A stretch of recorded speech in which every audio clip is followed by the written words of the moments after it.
Hi, everyone. Welcome back to Chitheads. My guest today is Isa Gucciardi. Isa is the founding director and lead teacher of the Foundation of the Sacred Stream. The workshops and training programs of the foundation are part of her larger vision for helping people who are interested in stepping into greater consciousness and leading happier lives. Her primary focus is on teaching, writing, and curriculum development.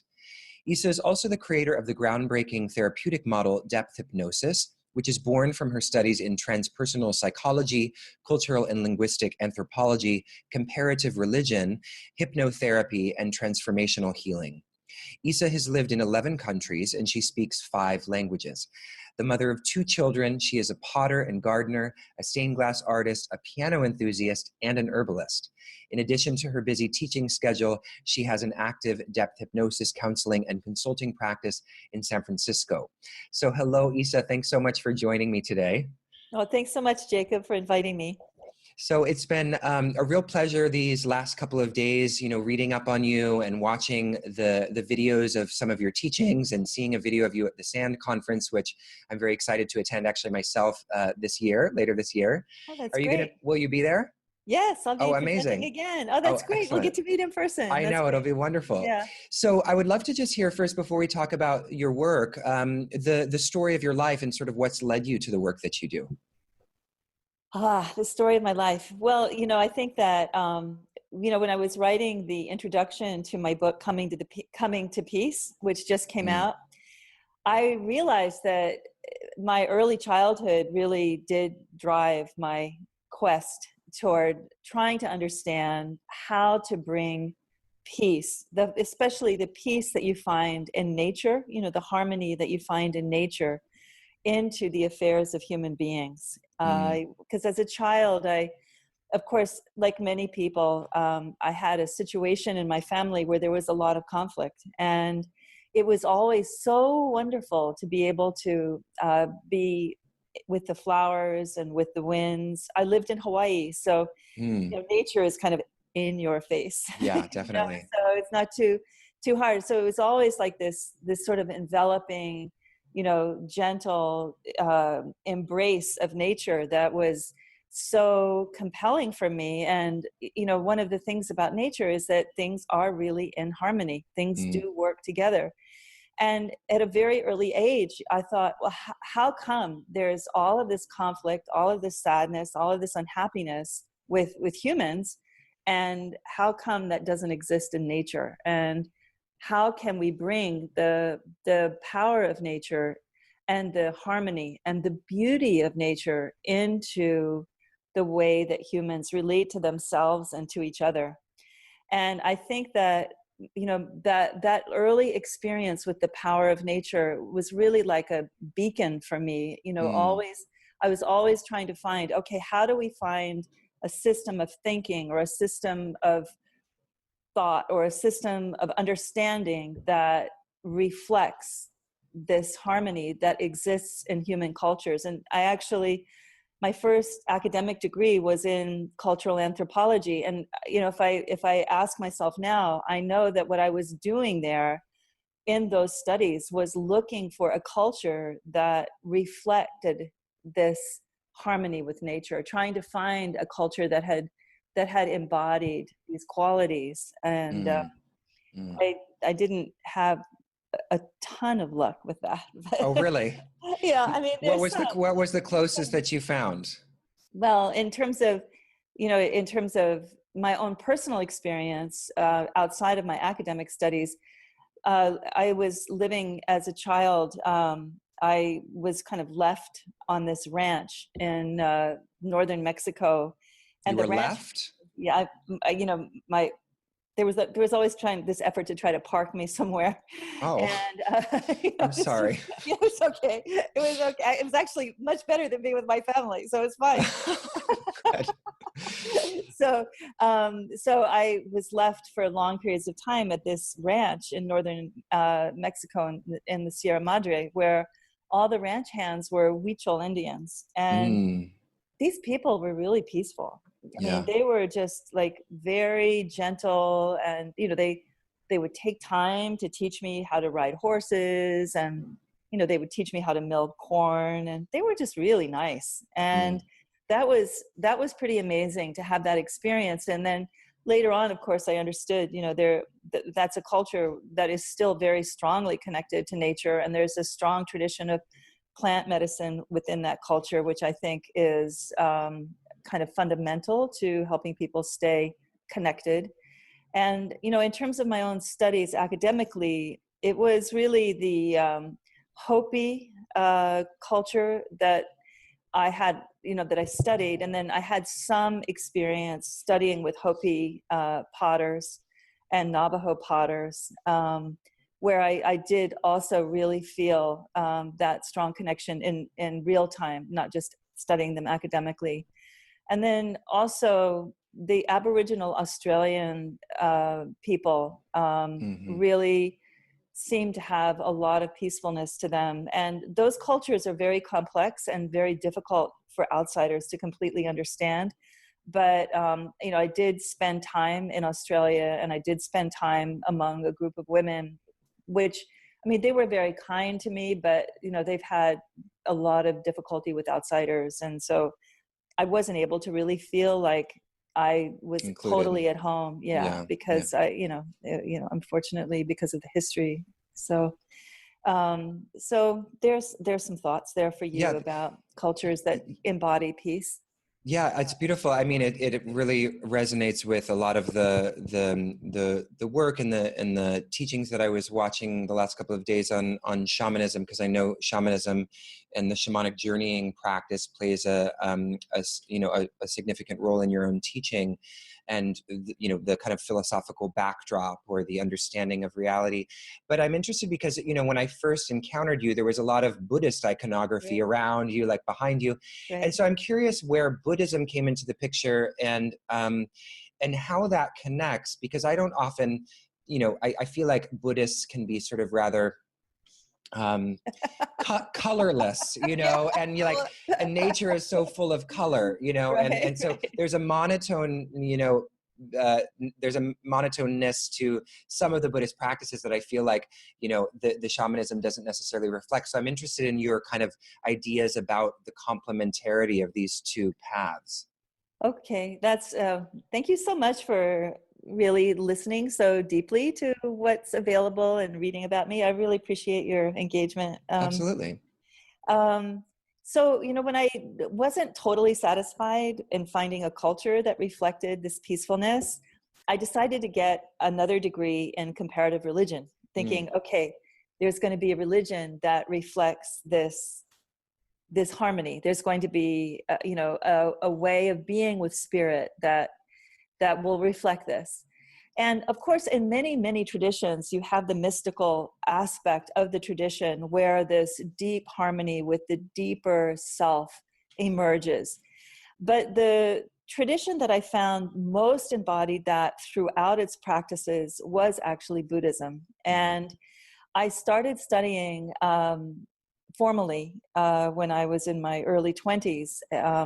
Through with Zen. Many Mm. Americans are introduced to Buddhism through Zen, and this kind of lifeless, colorless experience that you're talking about comes from the Zen tradition, which is Yeah. an effort. It's part of their aesthetic to try to do away with any kind of distractions. Yeah. They're trying to get have flat color, flat experience, so that they're not distracted. Yeah. And I understand the effort, but I also understand that a lot of Zen was developed in tandem with some of the warrior traditions in Japan, and there is this kind of military aspect to it, Mm. which I actually, I myself am, kind of an old warrior. Like I appreciate military discipline, and if you talk to any of my students, they will tell you that I'm always saying you need to be disciplined in your spiritual practice. Yeah. Yeah. But it really, I just wasn't having enough fun. It wasn't. It was like, okay, I can get my mind to stop. I could be sitting here looking at the wall. I'm cool. All right.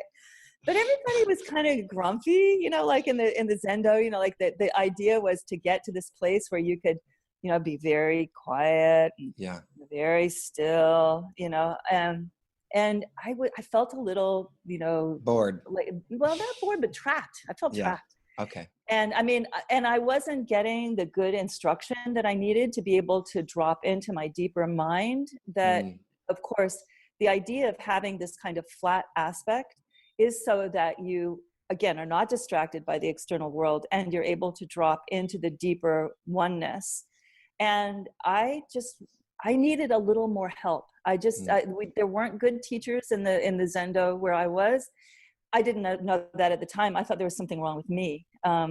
But I was very attracted to all the colors in Tibetan Buddhism. There was a lot going on in Tibetan Buddhism. And I began studying Tibetan Buddhism. I had a strong connection with His Holiness from the very beginning. And I had worked as an interpreter, a language interpreter, because I've lived in all these countries and speak all these languages. It was kind of a no-brainer for me to work professionally as an interpreter. And in working with His Holiness's teachings, I immediately encountered Thupten Jinpa, who is his primary English language interpreter. And I was primarily connecting with him as an interpreter at the time, because my Buddhist practice was just beginning. And I can't tell you what a strong effect learning from him as an interpreter, even though he was working in different language sets than I worked in, understanding the way that he was translating the mind stream, not only the words, but the mind stream of His Holiness, and understanding what he understood about the deeper teachings that he could transmit as he was translating. There was this whole world that opened up to me, and I was like, Tibetan Buddhism has got something going on that I wasn't finding in Zen. And so I started studying in depth, and of course Jinpa and His Holiness were, very big beacons for me. And it was interesting because while I was still studying at Zen Center, I was asked to arrange the flowers for the whole center every Friday. So I had to give up my practice, and I was like, okay, I'll give up my practice in the morning to go to the flower market at 4 a.m. and buy all these flowers. So that kind of kept me entertained for a while, because I could bring all this color. And I have to tell you a secret. I used to, the whole world's going to know this secret now, but I would always kind of time it right when I knew that the main part of the ceremony was going to be going on in the main zendo. So I would open the door and come in with all these flowers and woo!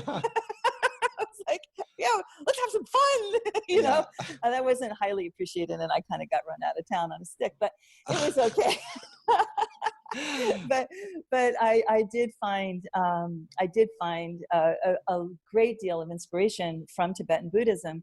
And the interesting thing about Tibetan Buddhism is that it has a very clear trajectory into the Vajrayana, the Mahayana, the Vajrayana, and the Tantrayana practices. These are practices that are more dynamic. They have a lot to do with the movement of the elements from one way of incarnation to another, and a lot of transfiguration and transmigration of the elements, ways of moving power from one field to another.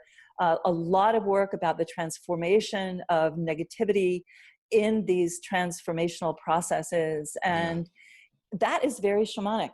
That is extremely shamanic. At the heart of Tantra is all of the practices that you find at the deeper levels of shamanic practice, which is the work with the elements, the work with transfiguration, the work with transmutation, the movement of emotional and mental states from one place to another. The whole idea in shamanism, the idea is healing, but in Buddhism, the concept is liberation. Both of those things are what everyone needs, right? And so, in shamanism, there's, as I say, this emphasis on healing what is, and in Buddhism, there's this liberation into what can be. And so when you have these two combinations, you really address some of the issues that you have in the modern time, especially with some of the Buddhist practices that lead to a little bit of spiritual bypass, you know, where if all you have to do is to get poker faced and calm, you know, in order to be a good practitioner, well, then what happens to all of those issues that are not being transformed, that you're laying this kind of practice on top of? And you know, where you can just kind of pretend that all of those issues in your lower chakras are not existing, and you just get your upper chakras, you know, steady and still, and then everybody thinks that you've got it figured out, you know. And you know, I personally find that I feel really uncomfortable around those kinds of practices, because you know, I'm a little bit of a sensitive, you know. I'm a little, you know, people call me psychic. I don't know if that's right or not. I probably am pretty psychic. You probably are. but it's like, if I'm sitting in a zendo next to someone that I know has got anger issues, and and I can feel the anger, you know, and then I'm feeling this overlay of all of this, you know, kind of like flattening of it, which is not actually helpful. But if you're working shamanically, you can go into that anger and you can let it express. And actually, in depth hypnosis, which is the place where both of these practices meet, for me and for my students, you have these methods for working with the altered state in what Jimpa calls a creative way, which I really appreciate the way that he understood, you know, the work of the hypnotic suggestions to help a person open. And then they can go kind of sail into some of these strong emotional states. And then you've got the shamanic methods, these dynamic methods, like, you know, the methods of curing the soul that shamanism has, where you kind of set off these different transformation processes.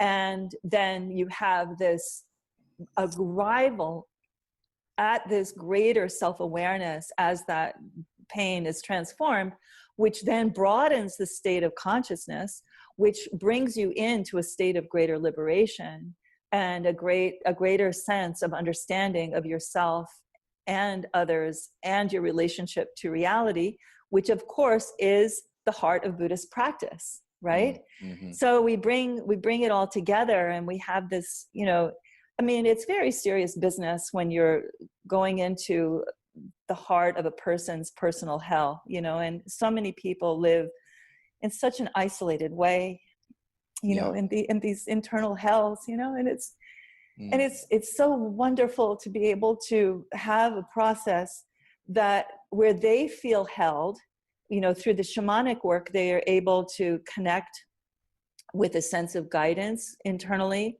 And through the Buddhist work, they're able to touch their sense of Buddha nature, this aspect of themselves that is compassionate and wise and exists in an unchanging way behind all of the winds of karma that are making them suffer.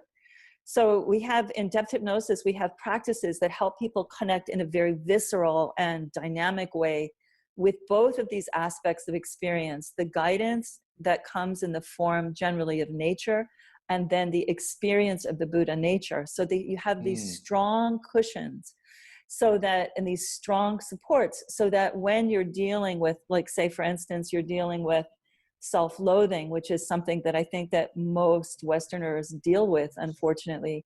And, you know, this self-loathing just has all these different manifestations, you know, in terms of, you know, chronic fatigue, depression, anxiety. You know, at the heart of a lot of that is a conflicted relationship with the self. And so when you have these very powerful connecting experiences before you begin that transformational work, then then you can go quite deeply. You can go very deeply into the heart of the negativity that is generating the unhappiness that is being characterized by whatever symptom the person is bringing. And so you know, we set off these little, you know, transformational processes, and then we have something that we use called insight inquiry, which is a way of integrating the experience, which is actually based on Vipassana methods of meditation, which are themselves generally engaged in an internal way. And in Vipassana meditation, what you're doing is you are making an inquiry into the nature of your experience. And when you're working in Vipassana, you're always interested in understanding how one experience opens or relates to another experience that might offer insight about it. So that meditative process is something that is usually practiced in traditional Buddhist circles alone. But in depth hypnosis, what we do is we bring that inquiry into a dynamic, interpersonal dynamic, so that a person who doesn't have a Buddhist practice can actually use the depth hypnosis practitioner's disciplined practice in this way as a ground. And then the questioning, when all the questioning is based on the person's experience, and then any question is based on the answer to the previous question. And so when they've had these dynamic transformational processes that can be, a lot for people at the beginning, once they learn how to go through it again and again, that people want to do it again and again, and people come to the classes and we're just like doing, like yesterday we were in advanced applied shamanism. There was one process after another. People are like, okay, I want to go on to the next thing. I want to go on to the next thing. Here's this thing that's coming out of this particular process. I want to address it there. And so we were, when people really get into the stream of it, they really, they understand the liberative qualities of it. But when a person's just beginning, it's like, that's a lot. I need to talk. We need to integrate. And that is completely understandable and completely appropriate and totally necessary in order for the person to be able to move on to the next layer of negativity that might need to be transformed in order to completely relieve them of their symptoms, right? So that insight integration, the insight inquiry process, where we're using those Vipassana methods interpersonally, is very, very valuable. But again, that's a use of Buddhist practice in a very modern context. And that is the hallmark of depth hypnosis, is where we are using many of the principles and philosophies of Buddhist practice and the depth of Buddhist practice, and bringing the fruits of that to Westerners who may not have either the interest or the capability to develop that deep disciplined practice at the outset. But one of the things that happens when you're working in depth hypnosis is that the more work you do with a practitioner, the more work you can do on your own. And the more you begin to realize those symptoms that I came into depth hypnosis for help with are actually the tip of the iceberg. They are the doorway into my deeper self. And I want to be able to learn how to follow that path into my deeper self on my own. And that we totally encourage that. We're always looking for the client to own their own process, to become independent in their own inquiry. And so then, as time goes on, people, almost always within 5 to 6 sessions in depth hypnosis, the symptoms are relieved. But then there's this deeper world that opens, and people find they're sort of like ducks kind of going into the stream, and then they're like, they're swimming along on their own, and they just might need one practice here or one practice there, or one class here to inform them about this one thing they're doing, or this class here which informs them about another aspect of their experience that they can then take in with deeper self-inquiry. So depth, as this is all a long way to say, I'm trying to give you all these different ways in which the healing focus of shamanism and the liberative qualities of Buddhism come to bear on the transformational processes that you find in depth hypnosis that people come for help with. My right ear. So one of the things I wanted to ask that you mentioned, and I'd love just to hear a little bit more about it, is actually I have 2 questions, but I'll ask the first one. So the first one is related to this thing you mentioned about in the Western world, we're seeing a lot of, one of the primary issues is this self-loathing. And I was just sort of curious when you mentioned that, from your perspective and your understanding of, cultural anthropology and history, what has contributed to this pervasive self-loathing? Well, I think that the nature of the culture in the West has a lot to do with it. There's several different aspects of the cultural environment here that kind of feed this. One aspect is actually, even though we're a secular culture, theoretically, there is a strong basis, even within the founding of the country, of a religious experience, which is based, on a puritanical idea of, you shouldn't have too much fun, you shouldn't be too happy, you should, strive and work hard. And if you're not, there's something wrong with you, right? Yeah. And then we have the overlay, of course, of the Catholic Christian ideas that, you're born in sin. Mm-hmm. And that this is something that you have to overcome, and you have to work really hard to overcome it. But you probably aren't going to have any luck with that unless you totally give it up to this idea of God, which you have to actually go through a priest in order to get to. And, and those are pretty big hurdles to try to get, into any kind of place where you're okay, And, again, even though we're a secular country, these are strong forces in the culture. And then within the more secular aspects, you have this emphasis on being independent, making it on your own, pulling yourself up by your bootstraps, making it happen. And so you have that set of cultural values that people, compare themselves to and find themselves lacking. And then you have the whole consumer culture, which is, if you don't have this particular car, you're not a good enough person. I think that the Mick Jagger and the Rolling Stones, can't get no satisfaction. I think that song is, very much still in the consciousness, like there's all these things that, I do them and I'm supposed to do them, but I'm still not satisfied. Right. Mm-hmm. And there's therefore something wrong with me. Mm-hmm. Right.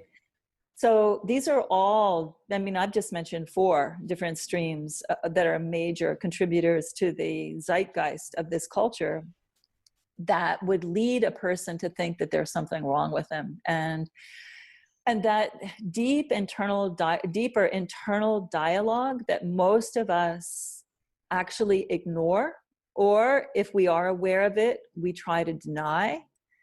And if we can't deny it, we often move into addictive processes to try to get away from it. Yeah. And that internal process is an internal voice that says, you're not as good looking as that guy. You don't have the house that person has. You're not really everything you say you are. There's like this kind of drone of like, you're not all that, are you? That goes on inside.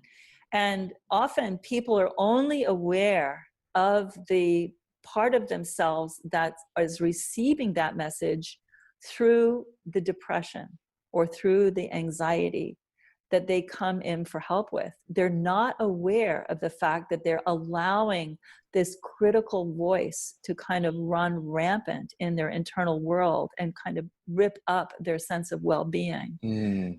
And a big part of what we do in depth hypnosis is we work to change the relationship between those 2 internal parts, or we look to relieve the person of that critical voice through shamanic processes of moving energies from one place to another, so that they have this kind of release of this tension internally, which then allows for the upwelling of the deeper experience to come up, to be understood and examined. Mm-hmm. So I understand, as you were explaining before, that there's a fruitful intersection of a number of different practices. But when I see, the word hypnosis, I sort of think of, or I'm sure many people think of, like someone in an armchair with something, being waved in front of their eyes, and, you're being hypnotized. So I take it that this is not exactly the idea. So what is the role of what is the meaning of that word hypnosis in the context of this kind of a process? I'm so glad you asked that question. Your questions are like really to the point. So I named this process depth hypnosis because I know that people have a little bit of, you know, trepidation about hypnosis because of all of the stage hypnotists that Yeah. happen, where people are required to give up their power and their will to the hypnotist. I know that, and I can talk at length about that and those processes and how depth hypnosis is different. But the thing about hypnosis is, on the one hand, there is that cultural idea of hypnosis, but on the other hand, when people are having trouble, like with an addiction or with fear of flying or fear of public speaking, they do think about hypnosis as a way to overcome that. Mm. And so I wanted to have something that was in the cultural vernacular Sure. that people would be able to relate to. And I understand that it's a little bit on the edge of the vernacular, but it still is there as a therapeutic idea. So that's why I kept the concept of hypnosis. It's much more adaptable to the Western frame of mind than shamanism or Buddhism, actually, right? Yeah. Mm-hmm. So, and I always say that depth hypnosis is a good front end. You know, it makes it look like I actually know something about computers, you know, so, you know, so, but it is a good front end because it is an access point. People think, okay, if I'm going to stop smoking, I'm going to go to a hypnotist, right? Yeah. So, but they don't understand that when they get in to looking at what is going on with why they're smoking, that there's actually a whole world there. Like, you know, in depth hypnosis, you can go two different ways. You can go with the suggestion hypnosis, which is the way that most people do know about hypnosis. When they think of hypnosis, they think about suggestion hypnosis. You know, you're talking about, you know, you're looking at this clock, you're feeling sleepy, you're going to sleep, and I'm going to give you these suggestions as you're focused inward, and you're going to change your relationship to this habit, and you're going to find yourself that you're not actually wanting to do this habit anymore, and you find yourself changing your ideas about who you are, you know, like you go into this whole thing. That where and that in-depth hypnosis is a very important process, but it's not the only process. And one thing that I would also say is that with most hypnosis processes, you have a canned script that someone else has written that has no idea why you're smoking or has no idea why you are overeating. They're just these canned suggestions. Yeah. But in depth hypnosis, we spend quite a bit of time empowering the client to understand what are the reasons behind their smoking and what would be the thing that would ameliorate that reason, right? And then we base the suggestions on the answers to those questions. And then we do the suggestion hypnosis while the person is in that deep altered state. So that is a very important aspect of depth hypnosis, quite different from regular suggestion hypnosis. But also in depth hypnosis, there's this other place. So for instance, I was working with this woman she'd been to all kinds of hypnotists to try to stop smoking, and she's decided to try to give depth hypnosis a shot. So when we sat down to ask her, we have these series of questions that we ask. They're called the biography of the presenting problem. And I asked her, you know, what is it that you're hoping to accomplish by smoking, which is one of the questions that's in the biography of the presenting problem. And she said, well, you know, I never said it out loud before, but the truth is, if I'm smoking, everybody leaves me alone. Okay. Wow. Okay. All right. So then the question is, what makes you want to have everyone leave you alone? Right. And then we kind of unravel this whole thing where she doesn't feel like she has good boundaries, and that the only way that she knows how to put down a boundary to someone who's harming her is to get away. And that she uses the smoking to get away. And then it had become this habit of just staying away from people so that she didn't have to navigate the confusion that she felt around maintaining personal boundaries. Okay, so that is huge, right? Yeah. Looks like you're just lighting up. but look at all of that experience that's being addressed with the cigarettes.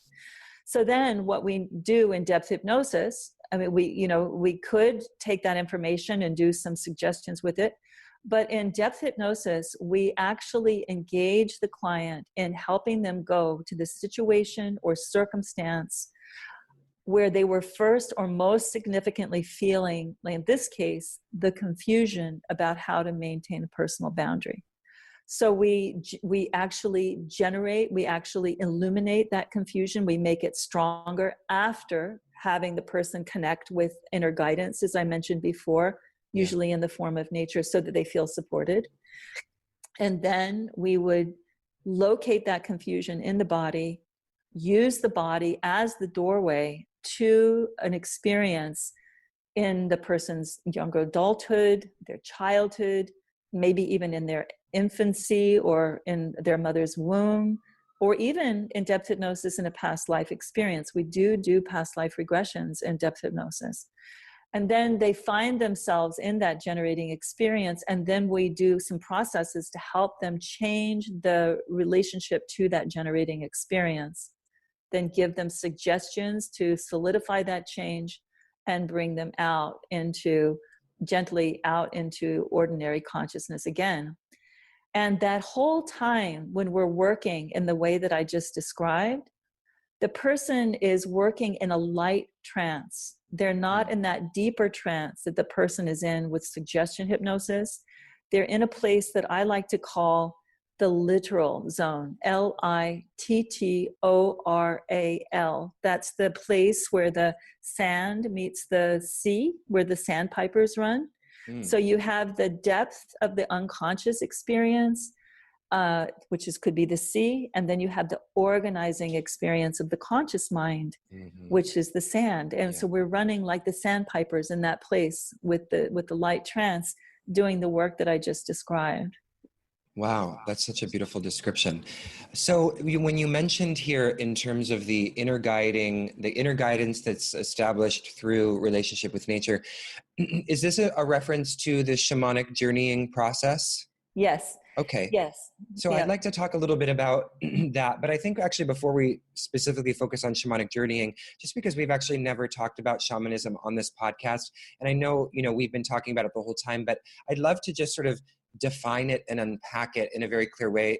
What is the conception of reality according to shamanism, and then we can move into sort of like what the role then of journeying is in the shamanic process. Certainly. Shamanism is a practice that is at the heart of all educational, ministerial, problem-solving, healing, divination processes that are found in 95% of the cultures that have ever been on the planet, all the indigenous cultures that have ever been on the planet.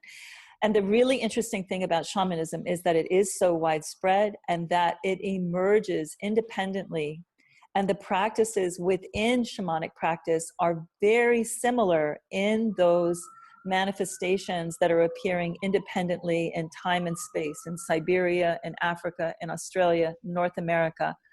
There are so many practices that are so similar in all of these traditions, especially when it comes to healing. And you have to ask, what is the reason for that? What is the common root? And of course, the common root is the earth herself. And so in shamanic practice, there is this understanding, in all shamanic cultures, there's an understanding that we have the natural world around us, and we also have which we experience physically, materially, but it's also understood that there's another aspect of nature which is more ineffable and unseen. And in traditional cultures, this is called a spirit of nature.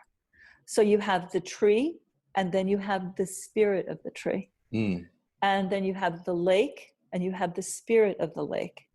And in shamanic practice, the idea is to connect deeply with the spirits, the unseen, ineffable aspect of nature, and bring the teachings from those ineffable guides or spirits. They're often called helping spirits into the affairs of human beings. And this is the shaman's practice. This is what a shaman does. And the word shaman itself is a Mongolian language word called Tungus, I believe is the name of the language. And the name shaman, or the word shaman, is translated as he or she who knows. And so what does the shaman know? The shaman knows and understands about the interface between the unseen world and the seen world. And this is what shamanic practice is all about. So if you're dealing with an illness, it's manifesting physically, the shaman would work with the underlying ineffable unseen processes that are driving the physical illness with the intercession of the helping spirits. And that is what would be healing in shamanic practice. Beautiful, beautiful. So then what is the role then of the shamanic journeying process? Why would one, and then I'd like to sort of segue that into a conversation around what that kind of for someone who has an existing meditation practice and they think, meditation is good enough for me, what would you say about, what shamanic journeying contributes to kind of the process of awakening or opening up? Okay, so I'll answer the first part first and the second part second. Yeah, why not? That seems logical. It doesn't always work that way, but in this case, I think we can manage that. Okay. So the shamanic journey is a method of altering the state of consciousness where one uses some kind of repetitive sound in order to make that shift in consciousness. Usually it's a drum or a rattle or chanting. And that sound focuses the journeyer's attention inward. And in shamanic practice, again, through many different cultures on many different continents, you have a description of a three-part world: an inner cosmography, which is described as the upper, middle, and lower world. Okay. And it's in this inner cosmography relationships with the spirits of nature. And in order to be able to work with these helping spirits, the shaman has to develop a strong connection with them.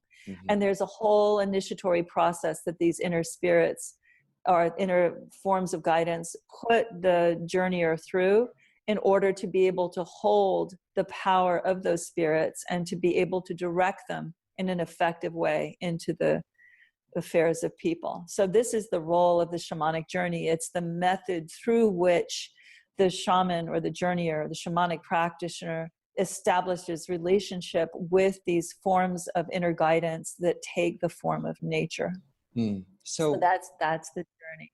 Yeah, and what are do the three tiers you mentioned, the lower, the middle, and the upper, do those kind of loosely correspond to the psychological associations that are associated with the various chakras? At the lower chakras, the heart, we might say, is the middle, and then the upper, or no? From a shamanic perspective, actually, that inner cosmography actually arises from the experience of the physical world, where you have the upper world, the sky, the middle world, the earth, and the lower world, the world beneath the earth. That's the corresponding paradigm. Yeah. I see. Okay. And then in terms of, any other questions? Oh, no, you can go right ahead. Yeah, okay. Yeah, I'm good. No, I don't have a question. And so the second question, okay, all righty. So then the second question you had was, what's the difference between shamanic journey and meditation? What are they both used for? And this is actually a question, I think, that's a very important question to ask. One thing that I would say is that it's important to understand that all of the work at the foundation is about working in different states of consciousness. Whether we're teaching classes on energy medicine, where you have to shift your perception in order to be able to perceive the fields of sound or light that are can be directed into the manifestation of imbalance in order to cure or help or, you know, improve the condition.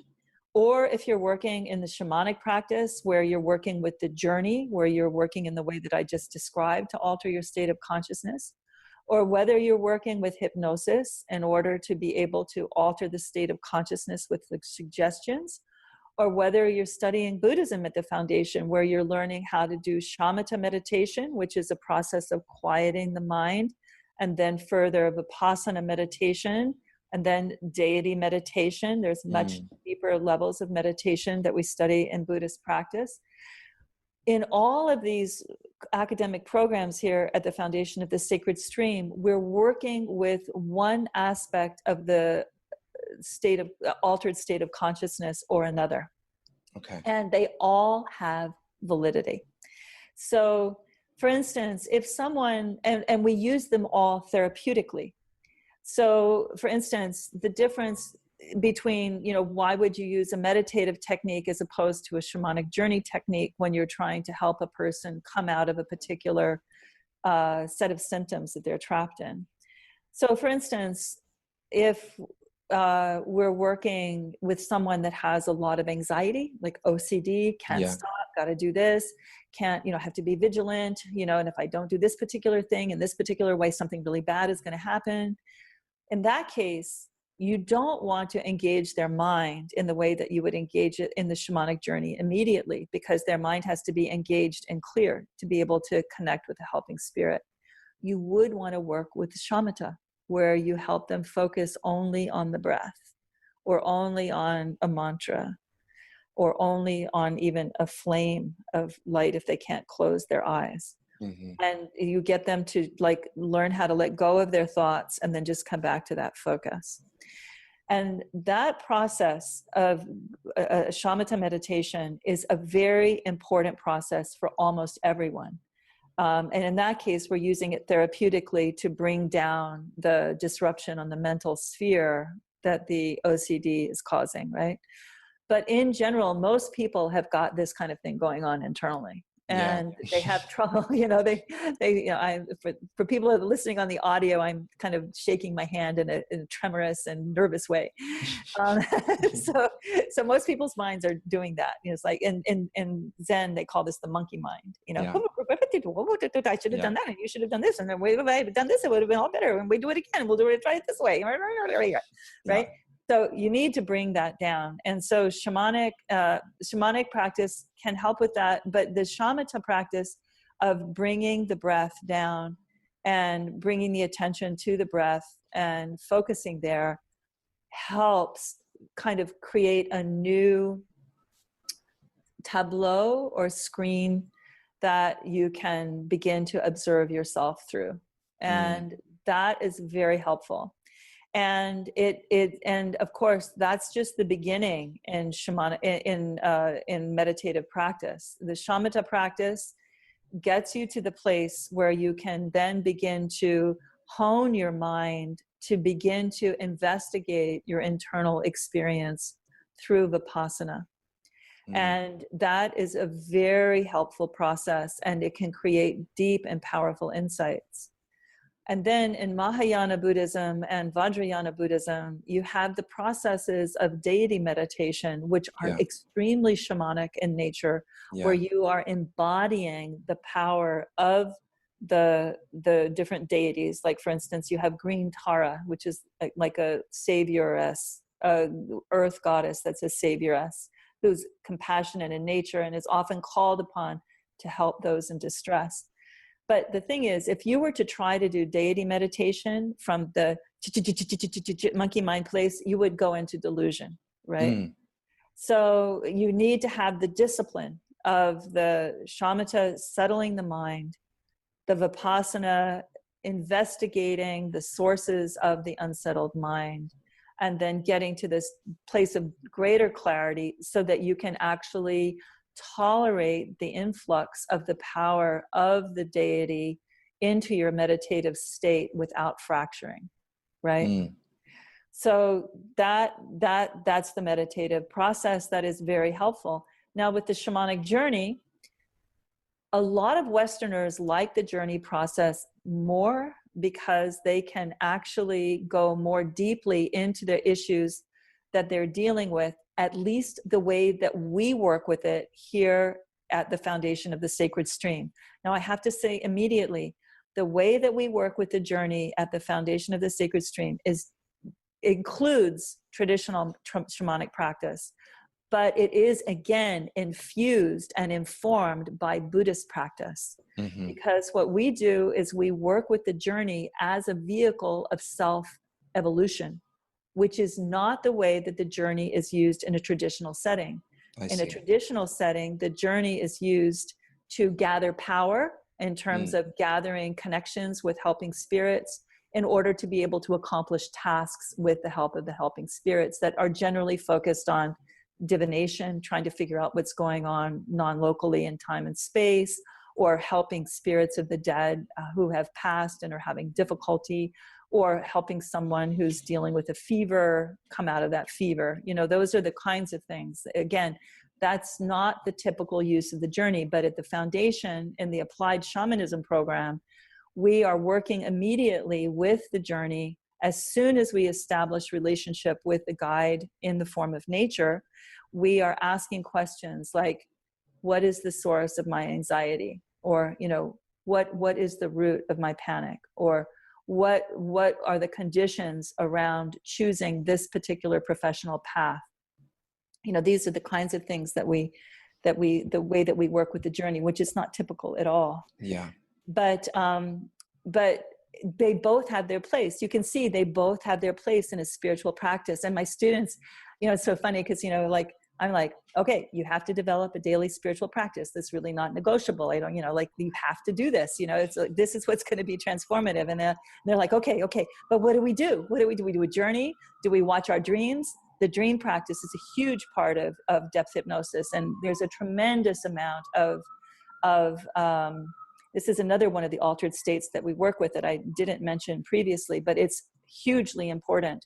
And tracking one's dreams and receiving the messages and learning how to interpret the messages from dreams are a big part of the practice, not only of the training of the depth hypnosis practitioners, but of the development of the clients and students in depth hypnosis. So, you know, what do I do? Do I watch my dreams? Do I meditate? Do I do a journey? Like, what do I do? You know, like, do I, you know, and I always say, you know, do a round robin, do a journey one day, meditation next day, dreams next day, you know, like one path is not better than another.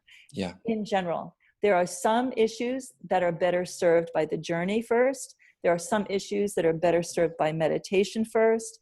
There are some issues that are better served by the influx of light and sound through the energy medicine processes that are where it's more suitable.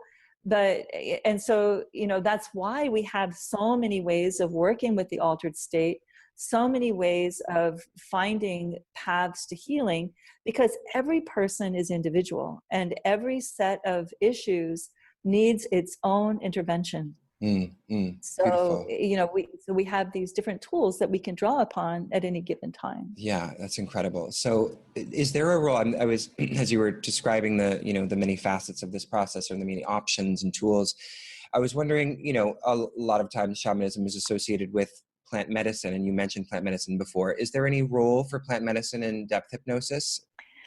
Well, we don't hold plant medicine circles or anything like that. Okay. But mainly because they're illegal here in the States. You know, if they were legal, we would be doing it, I promise you. but you know, we have to be, you know, we have to live. You have to follow the law. The land, right? Right. But plant medicine is a very, very important aspect of shamanic practice in many, many parts of the world. And the plants themselves are teachers, and they open doors of perception that are deep and profound. And one of the issues that we're having right now in the current time is there's this resurgence of interest in working with plants. And there are not a lot of people who know how to help people integrate the insights that they're receiving through the plant medicine. Yeah. And this is why we are developing this program here at the Foundation of the Sacred Stream, which is called Plant Medicine Integration Counseling, where we are training counselors how to help people understand what the plants are teaching them. That's amazing. And when you have a coherent practice for being able to lay out what your experience has been with the plant, then there's a tremendous amount of further work that you can do from any given encounter with the plant. I always say there's a couple of things that I say about working with plants. One is that they open a window. They show you a possibility. They show you where you could be going with your consciousness, right? And sometimes the window that they open shines a light on aspects of yourself that may be aspects that you have been in denial about or don't want to know about. And that can be very disturbing. And a lot of time people shut down because of that. And that's the time you need to open. That's the time you need to find someone like a insight integration counselor here at the Foundation of the Sacred Stream to help you, or a depth hypnosis. In the process of depth hypnosis, there's a very good way of working with these shadow aspects that have emerged through the hypnosis processes that I just described, or through the journey. And we can help the person integrate these aspects. And so then there's all this work that emerges out of any one plant session. And sometimes the window that's opened is quite beautiful, and there's all of these potentials that the person perceives that they could fulfill. But then when they come off of the plant, they can't hold it. Yeah. That's again when the hypnosis, in-depth hypnosis, the journey in applied shamanism, the meditation practice in applied Buddhism, the work with energy medicine in the energy medicine program. That's when you bring to bear all of those tools and you bring it into, you use them to help reopen that window that the plant opened, but you give them the practices within whatever field is needed to be able to hold those insights, to be able to apply them to your everyday life, to be able to integrate them into your experience. So you don't have, like this really miserable life that you live 9 to 5, Monday through Friday, and then you have this beautiful life that you live with the plants Saturday and Sunday, right? We want to have integration so that people can actually embody the wisdom that the plants are imparting in a more cohesive, coherent, organized way, so that their realities change deeply and authentically, so that they can then begin to offer their gifts to the world in a way that is more satisfying for them and more enriching to the world. Wow. Yeah. I'm so happy to hear that we're doing that work of integration, because my one experience, I hope to have more, but my one experience with plant medicine, ayahuasca, was similar. I sort of came back and I had, a lot of wonderful experiences. And of course, the framework of my own spiritual and philosophical study gave me some kind of framework to process it. But I definitely, but when I was trying to share with people around me, and of course they were excited for what was a very exciting experience for me, but they didn't really have any way of interacting with me about it, because the experience wasn't something that they could necessarily, relate to. Although of course I know some people who have done it as well, but still to have somebody who sort of has tools to allow one to kind of make sense of the various, visions or emotions or sadnesses or whatever it is that's going to arise, it would have been, incredibly helpful. Well, let me know if you want to do a session. Yeah, no, I do. No, I think this is such a, we're getting to the end of our time, and it's been such a wonderful and fascinating conversation. And I think many, many people who listen to this podcast are going to be totally inspired by the work that you're doing, and will probably be reaching out to you. So And I hope to too. I'm like, gosh, I got to get over to San Francisco and spend some time with Isa, give myself Come a on over. shamanic journeying practice. Yes, come on over. So Isa, just before we close, based on all the things we said and the many things that we've covered, is there anything specific that a note you'd like to end on, or something you'd like to touch upon that we haven't addressed? Well, you mentioned that you're going to be at the SAND conference in October, and I think it's wonderful that your listeners find out about the SAND conference. This is a science and non-duality conference that's held in San Jose every year. And the organizers really go to a lot of effort to bring together luminaries that are working on the edge of knowledge of spirit and science. And it's a very inspiring gathering. And I'll be actually presenting there again this year with Dr. Robert Thurman. Yes. And we'll be actually presenting in a pre-conference workshop, we'll be presenting on shamans and siddhas. So it's that intersection between shamanism and Buddhism. And so, this seems to be a very big source of interest for your audience. So they may want to come to that workshop. Of course, Robert Thurman is an amazing teacher, and he will actually be here at the Sacred Stream Center on September 9th in a joint event with Matthew Fox, who you may know is excommunicated. He was excommunicated by the Catholic Church for his efforts to try to reform the church. And they will both be speaking on cultivating peace in difficult times. And I will be moderating that panel. Again, I just wrote a book called Coming to Peace, which is about conflict resolution, and it's about resolving conflict within ourselves and with others. And I would like to mention that to your listeners as a resource for helping with this inner dialogue of negativity that we talked about, that might be helpful for them. So can they find that on Amazon? Can they find that book on Amazon?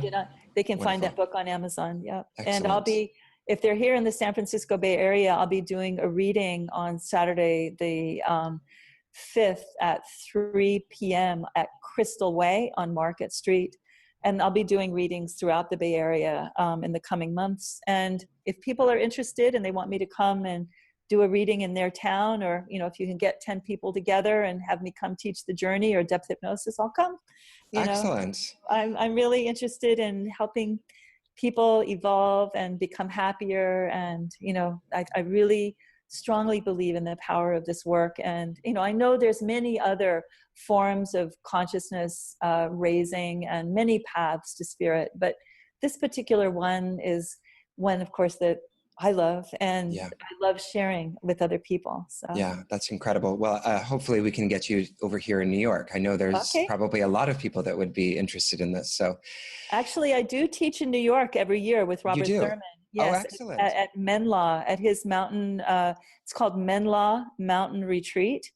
And it's in the Catskills. It's the most amazing retreat center because it's in the bottom of a meteor crater. Wow. And so you've got a very interesting experience of nature and sort of vibratory experience as well. And I'll be teaching, I teach Embracing the Sacred Feminine with him, which I'll be teaching every spring with him. And then I'll be teaching the more extended class on shamans and siddhas at Menla in this October coming up on the Columbus Day weekend. So if you're on the East Coast, come on over. Was that the same retreat that Krishna Das was at recently? Yes. Oh, yes. you were there as well. I wasn't there, but Bob was there. Yeah. Okay, interesting. Yeah, I saw that on a Facebook Live channel. So that's cool. Yes. Yeah. Excellent. Well, thank you so much for sharing that. If you have any other, workshops or anything, other retreats coming up that you want to share or that comes to you, could always email me and let me know, and I'll share those with the audience. Okay, yeah, just real quickly, depth hypnosis is coming up next week. So anybody hears this now, it'll starting, I don't know, this may not get up on your feed right away, but August, starting a week from today. So that's August 7th, 8th through 13th. The 7-day training in depth hypnosis is happening at the Sacred Stream Center in Berkeley. Excellent. All right. Well, I'll be sure, if we Okay. don't get the podcast posted, I'll be sure to share that on our social media as well. Okay, thank you so much. Yeah, excellent. Thank you so much. This has been such a pleasure, Isa. It's been really nice chatting with you, and hope you have a wonderful rest of your day. Yes, it's wonderful chatting with you, Jacob. So nice to meet you, and I look forward to seeing you at Sand.